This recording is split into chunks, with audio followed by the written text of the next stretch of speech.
Hello students, welcome back to your Hindi class. Hindi में आज हम हिंदी व्याकरण निधि पढ़ेंगे। पार्ट 4 हमने पल्लव में कंप्लीट कर लिया था। आई होप आप सब ने कॉपी में लिख भी लिया होगा सुंदर सुंदर अक्षरों में, है ना। तो आज हम पार्ट 3 पढ़ेंगे। पार्ट का नाम है स्वरों की मात्राएं। पार्ट 2 हमने पढ़ लिया था, है ना। वर्ड को हमने पढ़ लिया था, इसे कॉपी में भी लिख लिया था, है ना। तो आज हम पार्ट 3 स्वरों की मात्राएं पढ़ेंगे और इसे कॉपी में पहले पढ़ेंगे, उसके बाद जब कंप्लीट हो जाएगा फिर कॉपी में लिखेंगे, ठीक है। तो स्वरों की मात्राएं, पार्ट का नाम स्वरों की मात्राएं, science of vowels, science of vowels. अब इसमें हम स्वरों की मात्राएं सीखेंगे। आपको याद है स्वर क्या होते हैं? अ आ इ ई मैंने पढ़ाया था ना। ये सब क्या होते हैं? स्वर होते हैं। और स्वर कितने होते हैं? 11 स्वर होते हैं, है ना। कितने स्वर होते हैं हिंदी में? 11 स्वर होते हैं। तो चलिए अब हम पढ़ते हैं इसे। अध्यापिका, आप भी अपने बुक में देखिए पेज नंबर 16 पे, पेज नंबर 16 पे दिया हुआ है। अध्यापिका, बच्चों, हमने सीखा कि किसी भी व्यंजन को हम स्वर के बिना नहीं बोल सकते हैं। किसी भी व्यंजन को हम स्वर के बिना नहीं बोल सकते हैं। ये व्यंजन है ना आपका का। अब इसमें क्या है? का हलन प्लस आ, तब ये मिलकर क्या बना है? का बना है ना। ऐसे इस स्वर को मिलाकर ये क्या बना है? का बना है ना। तो किसी भी व्यंजन को हम स्वर के बिना नहीं बोल सकते हैं। जितने भी व्यंजन है वो स्वर के साथ ही बोलते हैं, स्वर रहित नहीं है, ठीक है। ये हमने पढ़ा था वर्ड में। आइए देखें स्वरों को व्यंजन के साथ कैसे जोड़ा जाता है। स्वरों को व्यंजन के साथ कैसे जोड़ा जाता है हम इस पाठ में पढ़ेंगे। तो पहला आपको कुछ चित्र दिए हैं आपके बुक में। सा ए बा, ला ई चा ई, मा ई ठा आ ई, का बा उ त रा। आप ये पढ़ सकते हैं क्या लिखा है? ये कोई शब्द है? आप बताइए, कोई भी शब्द है ये सही शब्द? नहीं। चलिए हम देखते हैं यहाँ पे क्या दिया हुआ है। सूरज मैम, ये आपने कैसे शब्द लिखे हैं? सेब नहीं, सेब होता है। ये नहीं होता है, क्या होता है? सेब होता है। सेब नहीं, सेब होता है। लीची चई नहीं, क्या होता है? लीची होता है। क्या होता है? लीची। ये क्या है? गलत। मिठाई नहीं, मिठाई होता है। क्या होता है? मिठाई। कबूतर नहीं, कबूतर होता है। ये आपकी बुक में ऐसे दिया हुआ है ना। किसने बोला? सूरज ने बोला ये आपने क्या लिखा है, ये गलत है। सेब नहीं, सेब होता है। लीची नहीं, लीची होता है। और मीरा बोलती है और बाकी दो शब्द भी गलत है। मिठाई और कबूतर सही शब्द है। मिठाई और कबूतर सही शब्द है। अध्यापिका बोलती है शाबाश बच्चों, आपने बिल्कुल ठीक कहा। शाबाश बच्चों, आपने बिल्कुल ठीक कहा। सेब में ए ना लिखकर ए का चिन्ह लगाते हैं। ए ना लिखकर ए का चिन्ह लगाते हैं। और लीची में ई ना लिखकर ई का चिन्ह, ई की मात्रा लगाते हैं, इसका चिन्ह लगाते हैं। सेब में ए ना लिखकर हम ए की मात्रा लगाते हैं और लीची में ई ना लिखकर, लीची में हम ई ना लिखकर ई की मात्रा लगाते हैं, ठीक है। तो ये क्या होता है? फिर क्या बनता है? लीची। मैम, ये चिन्ह क्या है? ये जो चिन्ह है ये क्या है? कौन पूछता है? मीरा। मीरा कहती है ये जो चिन्ह है वो क्या है? ये चिन्ह, अध्यापिका कहती है ये चिन्ह स्वरों की मात्राएं हैं। ये क्या है? स्वरों की मात्राएं। ये जो चिन्ह है वो क्या है? स्वरों की मात्राएं हैं। ये ए की मात्रा और ये ई की मात्रा, ये दोनों चिन्ह क्या है? स्वरों की मात्राएं हैं। प्रत्येक स्वर की एक मात्रा होती है। प्रत्येक स्वर की एक मात्रा होती है। चलिए हम पढ़ते हैं अब स्वर की मात्रा को। तो हम जानते हैं कितने स्वर होते हैं, 11 स्वर होते हैं। आ इ ई उ री ए ओ औ। और इन सब की क्या होती है, एक मात्राएं होती हैं। अब हम पढ़ते हैं आ की कोई मात्रा नहीं होती। आ की कोई मात्रा नहीं होती, कोई मात्रा नहीं। आ की जो मात्रा है वो ये है। ई की मात्रा ये क्या हुई, ई की मात्रा। ई की मात्रा ये क्या हुई, ई की मात्रा। ऊ की मात्रा ऊ की मात्रा।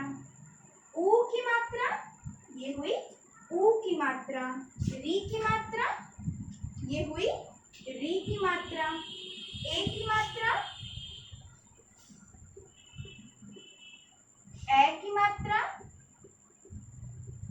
ओ की मात्रा औ की मात्रा। ठीक है। आ की कोई मात्रा नहीं। आ की ये मात्रा होती है। ई की मात्रा, ई की मात्रा, ऊ की मात्रा, ऊ की मात्रा, री की मात्रा, ए की मात्रा, ए की मात्रा, ओ की मात्रा, औ की मात्रा। ठीक है। अब देखिए, अब जैसे हमें लिखना है कोई, आ से कोई मात्रा नहीं होती। अब हमें कोई शब्द लिखना है तो हम लिखेंगे, यहाँ पे आपकी बुक में दिया हुआ है मदन। ठीक है। अब यहाँ पे आ की मात्रा हम कैसे लगाएंगे, मार। अब ये हो गया आ की मात्रा। फिर क्या है, ई की मात्रा कैसे लगाएंगे, ये हो गया ई की मात्रा। ये क्या हो गया, ई की मात्रा। ई की मात्रा ये हो गई ई की मात्रा। ई की मात्रा ये हो गया ऊ की मात्रा, और ये हो गया ऊ की मात्रा। ऊ की मात्रा, ऊ की मात्रा, और ये हो गया री की मात्रा। ठीक है। यहाँ पे हम लिखेंगे ए की मात्रा, ए की मात्रा, मेला मैला। ये क्या हो गया, ये हो गया ए की मात्रा, और ये क्या हो गया ए की मात्रा। फिर क्या है, ये हो गया ओ की मात्रा, और ये हो गया औ की मात्रा। ठीक है। आ कोई मात्रा नहीं, तो इसीलिए हम बिना मात्रा के शब्द लिखे। मदन, आ में आ की मात्रा लगाई, ये हो गया मार। इससे क्या शब्द बना, मार। और आ की मात्रा कहाँ लगी है, यहाँ पर।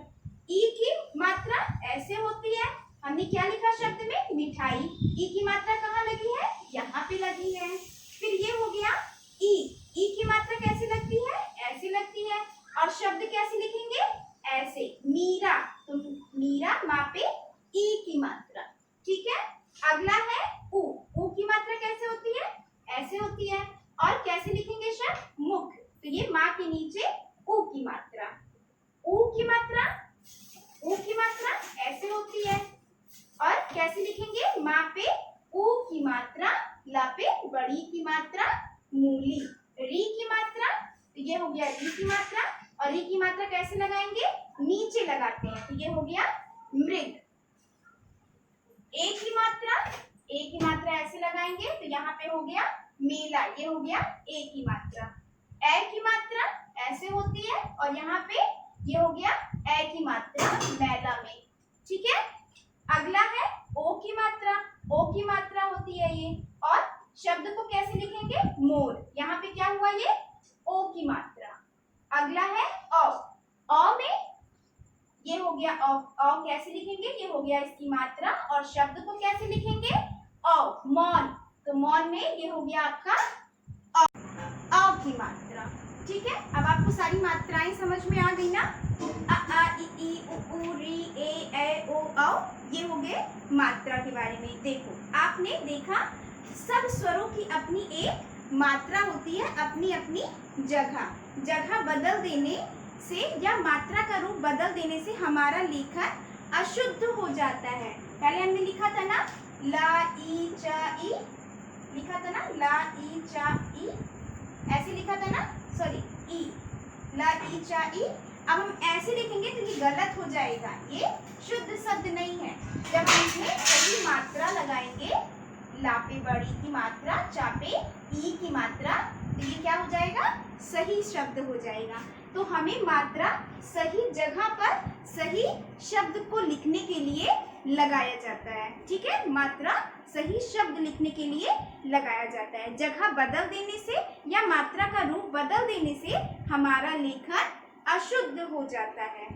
एक बात का ध्यान रखना आवश्यक है, जब रा में उ या ऊ की मात्रा लगाते हैं, रा में उ या ऊ की मात्रा लगाते हैं, तो जब रा में ऊ की मात्रा लगाएंगे तो ये हो जाएगा ऐसे।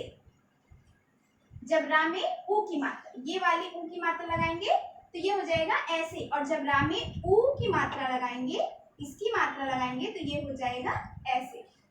ठीक है, ये हो गया रा में मात्रा नीचे ना लगाकर। अब जैसे मुख में हमने मात्रा नीचे लगाया है ना, मुख, माँ में छोटा ऊ की मात्रा, ठीक है, और मूली में भी हमने मात्रा नीचे लगाया है ना, लेकिन जब रा में मात्रा लगाएंगे तो छोटा ऊ की मात्रा हम ऐसे बगल में लगाएंगे और बड़ा ऊ की मात्रा ऐसे लगाएंगे। ठीक है, आगे बात समझ में? हाँ, तो आज आपको क्या करना है, स्वरों की मात्राएं याद करनी है और इससे कोई शब्द बनाकर लिखना है। ठीक है, अपनी कॉपी में ही आप लिख लीजिएगा, प्रैक्टिस कर लीजिएगा, जिससे आपको ये याद हो जाए। ठीक है, करेंगे ना प्रैक्टिस? तो आज आपको क्या करना है, स्वर लिखना है, स्वरों की मात्राएं लिखनी है अपनी कॉपी में, और कोई एक शब्द लिखना है मात्रा प्रयोग करके। ठीक है, जैसे आपकी बुक में दिया हुआ है, यहाँ पर मात्रा स्वर दिया है, स्वर की मात्रा दी है, फिर स्वर से बना हुआ शब्द दिया है, ऐसे ही आपको अपनी भी कॉपी में लिखना है। ठीक है, ओके, थैंक यू।